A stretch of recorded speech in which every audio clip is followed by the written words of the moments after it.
Hello everyone, this is day 4 of 30 day challenge to learn creative marketing ideas. आज मैले सिकेको कुरा म तपाईलाई शेयर गर्दैछु। हामीले जस्तो सुकै सामान बेचिरहेको हौं, हाम्रो कुनै न कुनै टार्गेट अडियन्स हुन्छ। हामी कोही निश्चित व्यक्तिहरुलाई, कुनै समूहहरुलाई, कुनै उमेर समूह हुन्छ कि जे हुन्छ, हामीले कुनै निश्चित समूहलाई मात्रै टार्गेट गरेर सामानहरु बेचिरहेको हुन्छौं। त्यो सामानहरु त्यसैको लागि बनाएको हुन्छ। जस्तै तपाईले कुनै टी-शर्ट बनाउनु भएको छ जुन चाहिँ जेनजीहरुलाई मन पर्छ भने तपाईको टार्गेट अडियन्स जेनजी हो। तपाईले स्टुडेन्टलाई टार्गेट गराएर कुनै ट्र्याक सुट बनाइराख्नु भएको छ भने तपाईको टार्गेट अडियन्स स्टुडेन्ट हो। हामीले कुनै पनि सामान बेचिराछौं भने त्यसको कोही न कोही टार्गेट अडियन्स छ।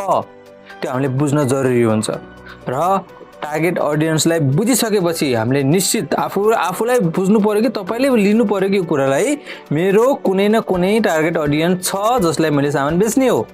सबैले हामीले सामान बेच्न खोज्यौं भने त कसैलाई पनि बेच्न सक्दैनौ। बुझ्नुभयो? Target audience. आज म सिकेको कुरा के छ? टार्गेट अडियन्स हामीले फाइन्ड आउट गर्नुपर्छ।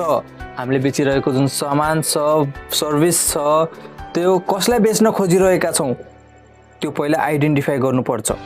अनि हामीले कन्टेन्ट बनाउँदा होस् या फिजिकल मार्केटिङ गर्दा होस्, हो, हामीले प्रोडक्टलाई क्याटेगोराइज गर्दा होस्, हामीले त्यो अनुसारले, त्यो माइन्डसेट अनुसारले हामीले प्लानिङ गर्ने हो।